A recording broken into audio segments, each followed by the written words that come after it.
Amra of Akbitana is the last warrior standing after a hellacious battle that left many men slain. He's beaten and weary when a woman appears before him who promises to lead Amra to his doom. Will Amra survive? The Gods of the North. Hello everyone, welcome back to Bobby D's Reading Room. I'm Bobby Deluxe. This is my reading room, where I invite you to stick around for a little bit, pull up a chair, join me on the battlefield, and let me read you a story. If you enjoy this story and want more, hit that like button and subscribe. Today's story is a wild one by one of my favorites, Robert E. Howard, Gods of the North, originally published in The Fantasy Fan, March 1934. And now, please enjoy Gods of the North. The clangor of the swords had died away. The shouting of the slaughter was hushed. Silence lay on the red-stained snow. The pale, bleak sun that glittered so blindingly from the ice fields and the snow-covered plains struck sheens of silver from rent corselet and broken blade, where the dead lay in heaps. The nerveless hand yet gripped the broken hilt. Helmeted heads, back-drawn in the death throes, tilted red beards and golden beards grimly upward, as if in last invocation to Ymir, the frost giant. Across the red drifts and mail-clad forms, two figures approached one another. In that utter desolation, only they moved. The frosty sky was over them, the white, illimitable plain around them, the dead men at their feet. Slowly through the corpses they came, as ghosts might come to a tryst through the shambles of a world. Their shields were gone, their corselets dinted. Blood smeared their mail, their swords were red. Their horned helmets showed the marks of fierce strokes. One spoke, he whose locks and beard were red as the blood on the sunlit snow. "Man of the raven locks," said he, "tell me your name so that my brothers in Vanaheim may know who was the last of Wulfhere's band to fall before the sword of Heimdall." "This is my answer," replied the black-haired warrior. "Not in Vanaheim, but in Valhalla will you tell your brothers the name of Amra of Akbitana." Heimdall roared and sprang, and his sword swung in a mighty arc. Amra staggered, and his vision was filled with red sparks as the blade shivered into bits of blue fire on his helmet. But as he reeled, he thrust with all the power of his great shoulders.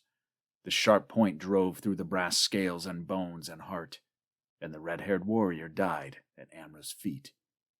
Amra stood swaying, trailing his sword, a sudden sick weariness assailing him. The glare of the sun on the snow cut his eyes like a knife, and the sky seemed shrunken and strangely far. He turned away from the trampled expanse where yellow-bearded warriors lay locked with red-haired slayers in the embrace of death. A few steps he took, and the glare of the snowfields was suddenly dimmed. A rushing wave of blindness engulfed him, and he sank down into the snow, supporting himself on one mailed arm, seeking to shake the blindness out of his eyes as a lion might shake his mane. A silvery laugh cut through his dizziness, and his sight cleared slowly. There was a strangeness about all the landscape that he could not place or define, an unfamiliar tinge to earth and sky. But he did not think long of this. Before him, swaying like a sapling in the wind, stood a woman. Her body was like ivory, and save for a veil of gossamer, she was naked as the day. Her slender bare feet were whiter than the snow they spurned. She laughed, and her laughter was sweeter than the rippling of silvery fountains, and poisonous with cruel mockery. "Who are you?" demanded the warrior. "What matter?" Her voice was more musical than a silver-stringed harp, but it was edged with cruelty. "Call up your men," he growled, grasping his sword. "Though my strength fail me, yet they shall not take me alive. I see that you are of the Vanir." "Have I said so?" He looked again at her unruly locks, which he had thought to be red. Now he saw that they were neither red nor yellow, but a glorious compound of both colors. He gazed spellbound. Her hair was like elfin gold, striking which the sun dazzled him. Her eyes were neither wholly blue nor wholly gray, but of shifting colors and dancing lights and clouds of colors he could not recognize.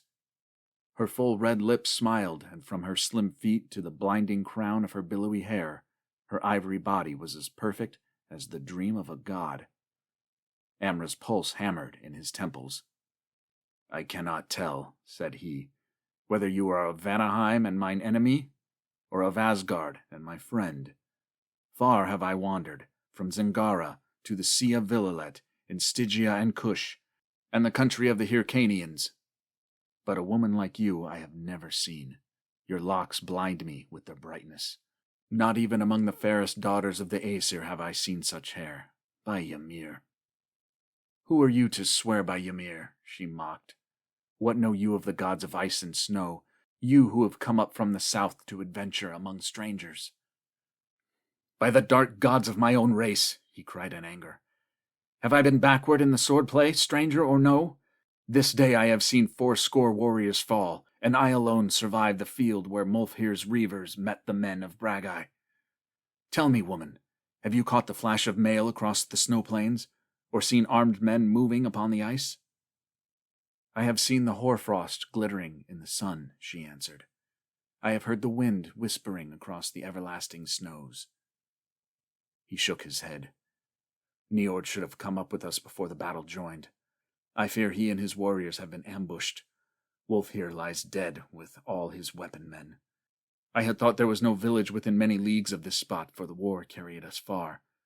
But you can have come no great distance over these snows, naked as you are. Lead me to your tribe if you are of Asgard, for I am faint with the weariness of strife." "My dwelling place is further than you can walk, Amra of Akbitana," she laughed.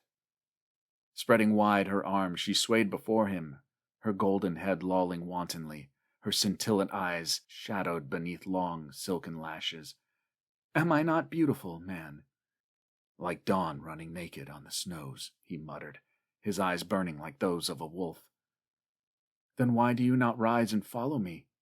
Who is the strong warrior who falls down before me?" she chanted in maddening mockery. "Lie down and die in the snow with the other fools, Amra of the black hair. You cannot follow where I would lead." With an oath the man heaved himself upon his feet, his blue eyes blazing, his dark scarred face convulsed. Rage shook his soul, but desire for the taunting figure before him hammered at his temples and drove his wild blood riotously through his veins. Passion fierce as physical agony flooded his whole being, so that earth and sky swam red to his dizzy gaze, and weariness and faintness were swept from him in madness. He spoke no word as he drove at her fingers hooked like talons. With a shriek of laughter, she leaped back and ran, laughing at him over her white shoulder. With a low growl, Amra followed. He had forgotten the fight, forgotten the mailed warriors who lay in their blood, forgotten Niord's belated reavers. He had thought only for the slender white shape which seemed to float rather than run before him. Out across the white blinding plain she led him. The trampled red field fell out of sight behind him, but still Amra kept on with the silent tenacity of his race. His mailed feet broke through the frozen crust. He sank deep in the drifts and forged through them by sheer strength. But the girl danced across the snow as light as a feather floating across a pool. Her naked feet scarcely left their imprint on the hoarfrost. In spite of the fire in his veins, the cold bit through the warrior's mail and furs, but the girl in her gossamer veil ran as lightly and as gaily as if she danced through the palms and rose gardens of Poitain. Black curses drooled through the warrior's parched lips. The great veins swelled and throbbed in his temples, and his teeth gnashed spasmodically. "You cannot escape me," he roared. "Lead me into a trap and I'll pile the heads of your kinsmen at your feet. Hide from me and I'll tear apart the mountains to find you. I'll follow you to hell and beyond hell." Her maddening laughter floated back to him, and foam flew from the warrior's lips. Further and further into the wastes she led him, till he saw the wide plains give way to low hills, marching upward in broken ranges. Far to the north he caught a glimpse of towering mountains, blue with the distance, or white with the eternal snows. Above these mountains shone the flaring rays of the borealis. They spread fanwise into the sky, frosty blades of cold flaming light, changing in color, growing and brightening. Above him, the skies glowed and crackled with strange lights and gleams. The snow shone weirdly, now frosty blue, now icy crimson, now cold silver. Through a shimmering icy realm of enchantment, Amra plunged doggedly onward, in a crystalline maze where the only reality was the white body dancing across the glittering snow beyond his reach, ever beyond his reach. Yet he did not wonder at the necromantic strangeness of it all, not even when two gigantic figures rose up to bar his way.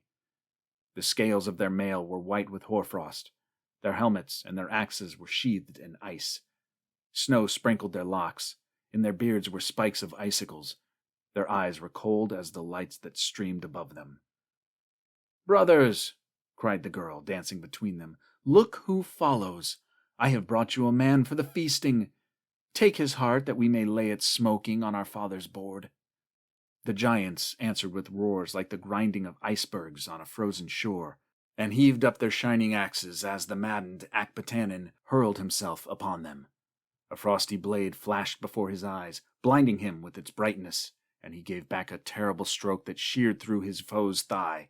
With a groan the victim fell, and at the instant Amra was dashed into the snow, his left shoulder numb from the blow of the survivor, from which the warrior's mail had barely saved his life. Amra saw the remaining giant looming above him like a colossus carved of ice, etched against the glowing sky. The axe fell, to sink through the snow and deep into the frozen earth as Amra hurled himself aside and leaped to his feet. The giant roared and wrenched the axe head free, but even as he did so, Amra's sword sang down. The giant's knees bent, and he sank slowly into the snow, which turned crimson with the blood that gushed from his half-severed neck. Amra wheeled to see the girl standing a short distance away, staring in wide-eyed horror, all mockery gone from her face. He cried out fiercely, and the blood drops flew from his sword as his hand shook in the intensity of his passion. "Call the rest of your brothers," he roared. "Call the dogs, I'll give their hearts to the wolves." With a cry of fright, she turned and fled. She did not laugh now, nor mock him over her shoulder. She ran as for her life, and though he strained every nerve and thew, until his temples were like to burst and the snow swam red to his gaze, she drew away from him, dwindling in the witch-fire of the skies, until she was a figure no bigger than a child, then a dancing white flame on the snow, then a dim blur in the distance. But grinding his teeth until the blood started from his gums, he reeled on, and he saw the blur grow to a dancing white flame. And then she was running less than 100 paces ahead of him, and slowly the space narrowed foot by foot. She was running with effort now, her golden locks blowing free. He heard the quick panting of her breath, and saw a flash of fear in the look she cast over her alabaster shoulder. The grim endurance of the warrior had served him well. The speed ebbed from her flashing white legs. She reeled in her gait. In his untamed soul flamed up the fires of hell she had fanned so well. With an inhuman roar he closed in on her, just as she wheeled with a haunting cry, and flung out her arms to fend him off. His sword fell into the snow as he crushed her to him. Her supple body bent backwards as she fought with desperate frenzy in his iron arms. Her golden hair blew about his face, blinding him with its sheen. The feel of her slender figure twisting in his mailed arms drove him to blinder madness. His strong fingers sank deep into her smooth flesh, and that flesh was cold as ice. It was as if he embraced not a woman of human flesh and blood, but a woman of flaming ice. She writhed her golden head aside, striving to avoid the savage kisses that bruised her red lips. "You are cold as the snows," he mumbled dazedly. "I will warm you with the fire in my own blood." With a desperate wrench, she twisted from his arms, leaving her single gossamer garment in his grasp. She sprang back and faced him, her golden locks in wild disarray, her white bosom heaving, her beautiful eyes blazing with terror. For an instant he stood frozen, awed by her terrible beauty, as she posed naked against the snows. And in that instant she flung her arms toward the lights that glowed in the skies above her, and cried out in a voice that rang in Amra's ears forever after, "Ymir, O my father, save me!"